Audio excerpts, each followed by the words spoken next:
जो व्यक्ति श्रद्धालु नहीं है, जिसमें श्रद्धा नहीं है, उसमें शुक्ल धर्म का सुक्कं धम्मं विपहाय, पाली में शुक्ल को सुक कहते हैं, संस्कृत में शुक्ल कहते हैं। शुक्ल माने अच्छा कर्म। जिसके हृदय में श्रद्धा नहीं है बुद्ध के प्रति, उसके भीतर धर्म का उदय नहीं हो सकता, कभी नहीं हो सकता है। और मुक्ति प्राप्त करना, भव से पार होना, स्वर्ग वर्ग प्राप्त करना, ये तो बड़ी दूर की बात है, बहुत दूर की बात है, प्राप्त नहीं कर सकते। क्यों? क्योंकि श्रद्धा ही नहीं है।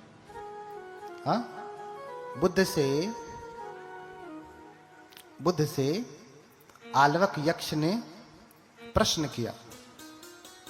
आलवक नाम का एक यक्ष हुआ, बड़ा ही सामर्थ्यवान, शक्तिशाली। भगवान एक गुफा में ठहरे हुए थे और आलवक आता है। वो गुफा आलवक की थी, आड़वी में। यहीं आपको जौनपुर के आगे जो सुल्तानपुर जिला है, उसी में पड़ता है आड़वी, आलवक की गुफा। भगवान वहीं जाकर के तप कर रहे हैं, साधना कर रहे थे। उसी समय आलवक यक्ष आया और देखा कि भगवान बैठे हैं। कहता कि निखमतु श्रमण, बोलिए भगवान बुद्ध की। क्या कहता? निखमतु श्रमण, श्रमण बाहर निकल। बुद्ध भी क्या है? श्रमण है। भगवान बाहर निकल गए। फिर भविष्यतु श्रमण, श्रमण अंदर जाओ। भगवान अंदर चले गए। फिर कहता है निखमतु श्रमण, श्रमण बाहर निकलो। भगवान बाहर निकल गए। फिर कहता भीतर जाओ।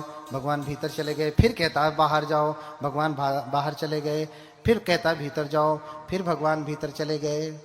फिर कहता है कि बाहर जाओ, निखमतु श्रमण, श्रमण बाहर निकलो। बुद्ध कहते कि न खुआ उसो निखिमिस्सामि, नहीं निकलूंगा।